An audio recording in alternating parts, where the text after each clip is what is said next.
Kuwait நாட்டில் ஏற்பட்ட கோர தீ விபத்தில் 40க்கும் மேற்பட்ட இந்தியர்கள் பலியாகியுள்ள நிலையில் இதில் 21 பேர் கொண்ட முதல் பட்டியலை வெளியிட்டுள்ளது குவைத் அரசாங்கம்.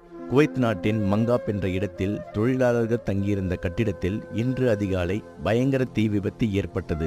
இதன் காரணமாக 53 நபர்கள் உயிரிழந்திருப்பதாக தகவல்கள் வெளியாகியுள்ளது. தீ விபத்தில் உயிரிழந்தவர்கள் பெரும்பாலோர் இந்தியாவை சார்ந்தவர்கள் என்ற தகவலும் வெளியாகியுள்ளது. தீ விபத்திலிருந்து காயத்துடன் மீட்கப்பட்டவர்கள் குவைத் நாட்டில் உள்ள மருத்துவமனைகளில் சிகிச்சைக்காக அனுமதிக்கப்பட்டுள்ளனர். பிரதமர் மோடியின் அறிவுறுத்தலின் பெயரில் மத்திய அமைச்சர் கீர்த்தி வர்தன் சிங் குவைத் சென்று நிவாரணப் பணிகளை மேற்கொண்டுள்ளார். இந்நிலையில் கோர தீ விபத்தில் உயிரிழந்த 21 இந்தியர்களின் பெயர்களை குவைத் அரசாங்கம் வெளியிட்டுள்ளது. 40க்கும் மேற்பட்ட இந்தியர்கள் இறந்து போன தீ விபத்தில் இறந்த 21 பேரின் பெயர்களை முதல் தொகுப்பை குவைத் அரசாங்கம் வெளியிட்டுள்ளது.